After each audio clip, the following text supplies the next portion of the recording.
All right, we're now joined by the chairperson of the House Committee on Public Accounts, Bicol Saro Party List Representative Terry Ridon. Representative Ridon, good morning to you. Good morning, Karen. Thank you for having me. All right. Now, do you believe that the House actually still has the credibility to investigate the corruption with flood control projects?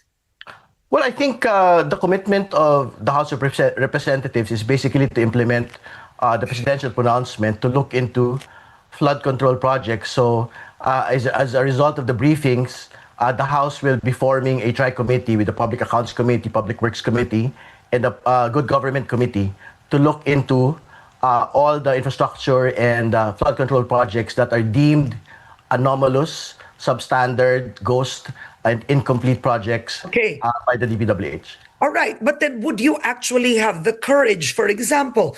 I mean, I saw that hearing and actually barraging the DPWH, the agencies, they're not the prime, they're not the masterminds of the corruption here, right? You've seen how the budget is made, kung saan sinisingit, ginagamit ang flood control. The president comes out with a list, so dediretsuhin na kita. Yung SunWest Incorporated had 79 projects na flood control. They were given 10 billion pesos. Ang founder nun, si Zaldico. Ang High Tone, 61 projects. 4.8 billion pesos. This is on record. Bakit di sila ang ipatawag? Parang naglolokohan tayong lahat.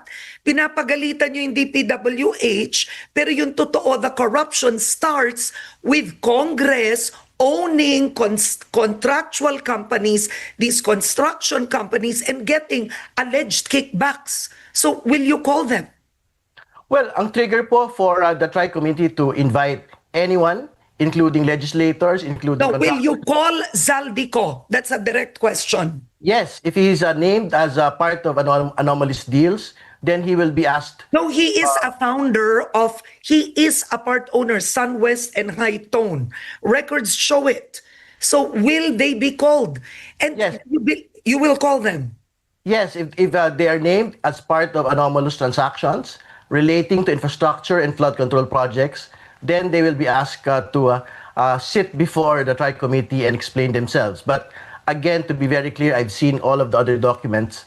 I think Congressman Zaldico has already divested himself from West. I mean, Representative Ridon, you and I know that everybody divests themselves, but that is just a matter of record. Divesting means nothing. You know that. Matanda na tayo. Alam natin yun. Well, but again, to be very clear, this divestment is the particular requirement under the law, no? So, ibig sabihin, if he is actually, again, the trigger for the investigation, whoever it is, whether a legislator, contractor, high government official, if they are named in an anomalous deal, they will be asked to sit before Congress and explain themselves. Okay, because to focus on the contractors themselves would be, I would have to say, half the justice done. Because ang contractor, hindi naman lalakas ang loob ng contractor kung walang backer yan na congressman. Alam mo naman yun. Sino namang contractor gagawa ng substandard na trabaho kung hindi siya hiningan? 'Di ba? Kinailangan na niyang magbayad in advance. So now the contractor has no choice.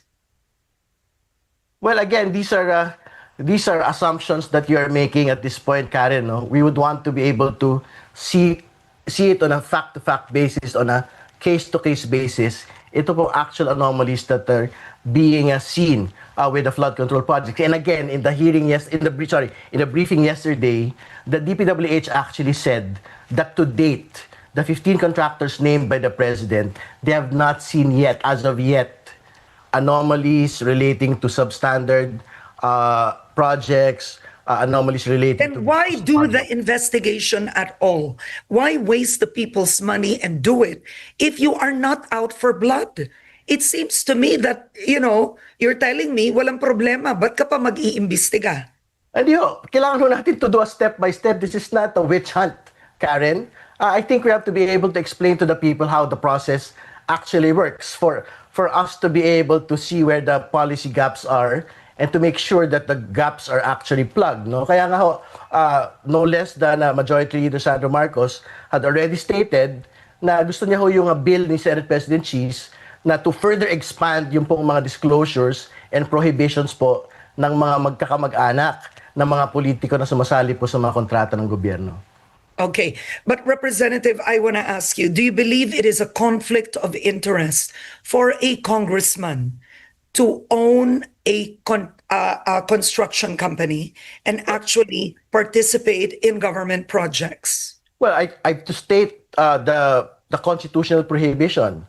Members of Congress, senators or congressmen cannot be involved in any government contract. So, whatever it is, whether construction or supply of goods, hindi ho sila pwedeng kasama po rito. At kung kasama man sila rito, dapat pagbayarin ho sila, panagutin po sila. Not just the constitutional prohibition, anti-graft laws, anti-graft and corruption law po natin, bawal po within the third degree of consanguinity na nakikisawsaw yung po mga kamag-anak ng mga politiko.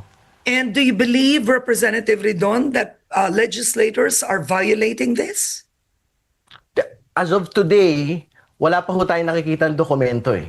We are leading an investigation, so we will have to be able to rely on the documents and the facts that are being presented to us as we go along the investigation. Pero I'm quite certain, we had seen it already in the PDAF scam.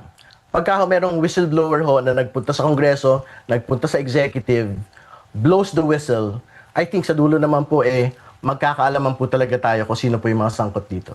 Okay, so Representative, I know that the budget has now, Malacanang has already submitted the 2026 budget. So I want to show you the 2025 budget that Representative Toby Tiangco showed on Head Start. If we can show it, I want to ask you how you believe this happened, right? So what we're showing you right now is a district in Mindoro wherein the NEP had 2.5 billion pesos first for DPWH flood control, or I guess that's a total DPWH infra for a district in Mindoro. The next is 1.5 billion. Tapos nung lumabas sa GAA, naging 20.9 billion sa Mindoro, yung isa 20.7.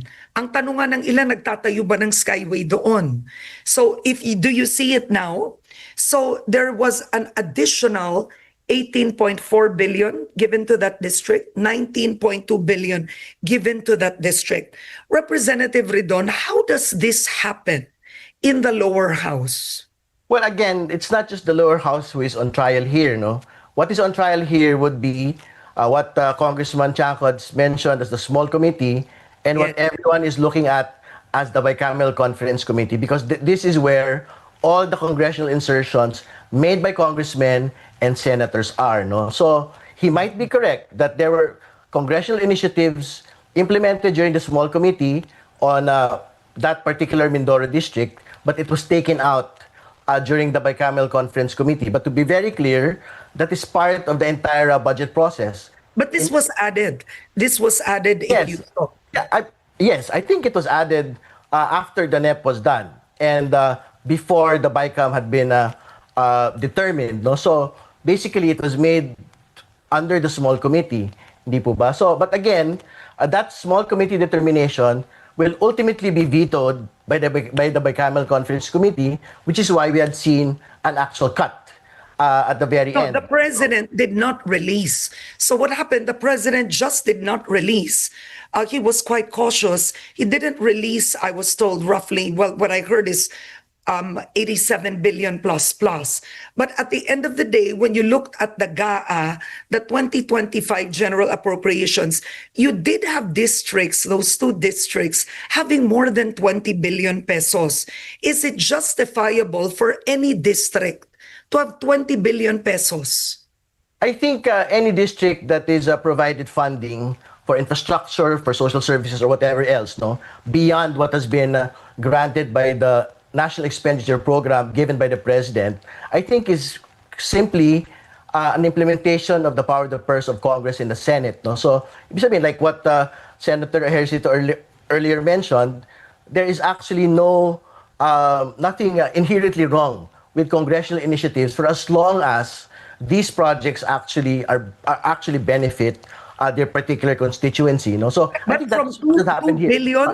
from 2 billion to 20 billion, are you saying that's justifiable in any way for a small a district? Seriously?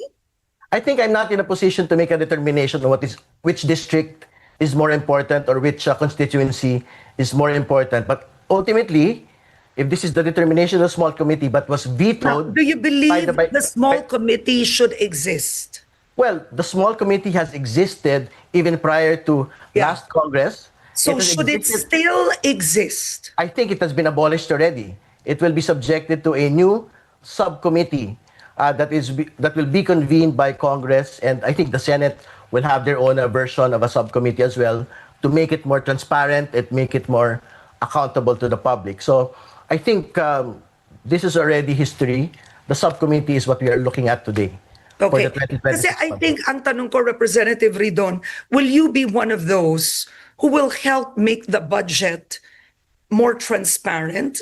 And because the 2025 budget was described as scandalous and one of the most corrupt, right? So I want to ask, where do you belong? Will you Well, be the one to help check and make sure that your colleagues do not try it again?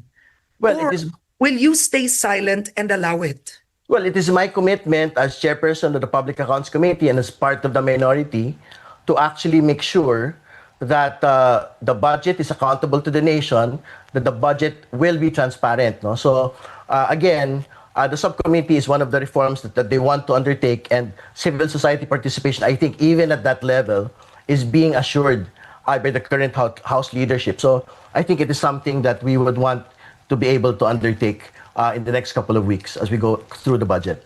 All right, that's good to know. And I'm curious, did you vote for a speaker this time? No, I abstained, which is why I'm in the minority. And does that affect you? I think you're 35 all in all. Is that correct? Are you 37? No, I'm 39 now. No, I meant the Sorry? minority. How many are you in the Okay, sorry. minority? Yes, I think you're 35 or 37. I forget, I think around 30. Okay. And how does this affect all of you? Frankly speaking. I don't think there's no practical effect relating to us being in the minority, but except in terms of votes. No? But obviously, the minority will still articulate what it needs to articulate. The Makabayan bloc is there. The Akbayan bloc is also there. And former Senator De Lima is there. Attorney Jokno is there. So I'm quite certain that in terms of assuring transparency in the budget process, it is something that they will actually undertake. Okay. My last question is Congressman Sandro Marcos, a majority leader, said that he feels a third party should investigate the flood control projects and not Congress, since some of your members are accused, right? I mean, the belief is they're involved in the whole corruption with the flood control. Now, what are your thoughts with Congressman Sandro Marcos's statement that hindi dapat kayo ang mag-imbestiga sa sarili ninyo? Well, I think if legislators are actually named in anomalous contracts, it is something that he is correct, that it is something that a third-party probe should undertake. But not all of the anomalous contracts are involving legislators anyway. So I think the Tri-Committee should still have jurisdiction and oversight over these types of anomalous contracts. Okay. And Representative, my last question, what will you change if you were to change something in the way flood control projects are implemented? How would you change it to make sure that legislators, mayors, etc., politicians don't take advantage of the funding that is in flood control? What would you do? Well, I think the most important reform in flood control would be to make sure that there are actual studies, even prior to implementation, irrespective of whether it is NEP originated or irrespective whether it is congressional initiative originated. I think that is where allegations of substandard quality, in delays and incomplete projects actually arise, no?